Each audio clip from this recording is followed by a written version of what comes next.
So we are here to test out the Insta360 GO Ultra versus the DJI Osmo Nano. Which one will be better? Alright, so the guys are done shooting with both of these cameras. It's time for us to look at whatever they've shot and compare the samples. But instead of doing it alone all by myself, I want to get a fresh perspective, a different set of eyes. So Celine, please join us in also reviewing all of these. This is Celine. Hello. It was a little bit slower than it had to be. That's great. And to judge the camera performance, we're breaking it down into the most important categories you need on an action camera. We're going to start by reviewing the first footage, what looks like vertical, side by side. Okay, first stabilization test. Let's see.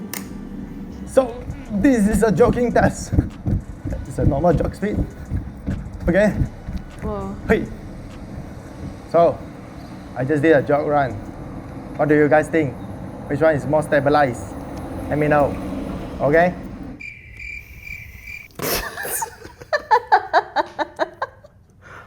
Is that how you tested it? First thoughts, this one, the Insta360 is definitely more stable. I don't know why for some reason when I saw this, I kind of felt a bit motion sickness. I did notice the frame on this is wider too. Yeah. So it's more distorted to the sides. This is cropping in a little bit, so you're getting more stabilization. Okay, so from what I can see, it seems like the DJI is favoring the wider field of view over the stabilization, while the Insta360 is favoring proper stabilization and image balance over field of view. Yes. Yeah. So other than their neck mount, or we can say it's a magnetic lanyard, we also have this, what we call head mount. Okay, one thing to say, the Insta360 one, if you want horizontal video, you can just stick it like this. If you want vertical, you can stick it like this. Okay, but the DJI one, right, you can only do horizontal. Huh? So now, Wait, so you can't film vertically on the DJI? you can, but with the head mount, you can only film like this. Because you cannot click like this. Yeah. Interesting. We do the head mount test. Okay, let's go. So we can see here we got grass. Oh yeah, grass. And then we got trees. Oh yeah, trees. And then we got what? We got LRT. I don't know if you guys can see or no, but it's very far. Yeah, walk around. You can see the quality. Is it good? Is the mic good? I'm wearing on my hat, so is it good? And dustbin. Okay. I have thoughts. So again, looking at the microphone test and also the visual test, first of all, the horizon lock makes a huge difference, right? The Insta360 just looks like you were holding it this way rather than it being on your hat and tilted and skewed a bit left or right or whatever. It's like very just horizon locked, completely Everything's balanced. Yeah. We need to say something, because the DJI we can only film in horizontal. You've cropped it. That makes sense. But just as far as the exposure goes, it still seems like Insta360's exposure is better. As far as mic test, which one do you think sounded better? What it sounds like to me is the Insta360 is capturing a wider like frequency, both lows and the highs, while with the DJI, it's cutting out some of those higher frequencies. So it's a little bit lower and muffled. Yeah. But his voice sounds fine. Lifestyle vlog and waterproof test. Okay.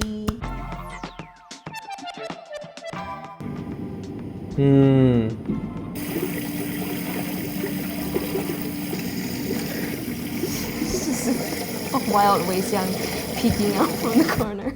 Okay. So from what I can see here, the colors, specifically in this shot where you have all the leaves at the same time, the Insta360's HDR is a little bit extreme, like a very strong HDR, while on the DJI you're getting natural contrast, like especially here, like you see this is blacks are like black, but here it's like brownish. It's trying to bring back some details. So it depends on how you would like to have your footage. But the color of the greens, I think, look nicer on the DJI. Yeah. But the exposure overall looks way better on the Insta360, like significantly better. Yeah.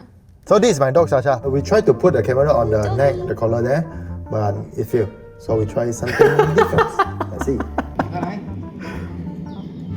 Whoa. Dude, this is so detailed. Yeah. Just pausing a frame here. First of all, dog is incredibly cute. Yes. Oh my god. So floofy. Oh my god. So there's zero detail in the sky here. I would say like 2% detail, but here you see all the clouds. Yeah.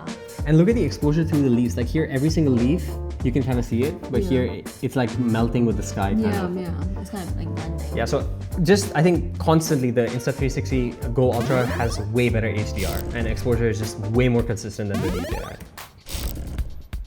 So now I try to mount these two cameras on my car, the front, the back and the side.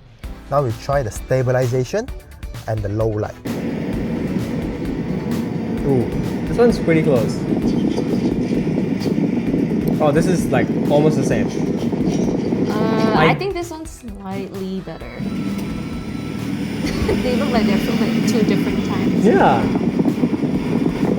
Also, like right here, so if you look at the traffic light, look at the glow here and the glow here. It's so much better contained. Yes. So the twilight area, it was pretty close as opposed to the day. The day I feel like the Insta360 was a lot better. The twilight area, still better on the 360 as far as exposure and maintaining balance for the colors in the sky and the car details go. So we are here in a parking lot.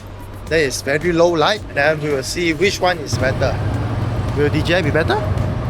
Or the Insta360 GO Ultra is better?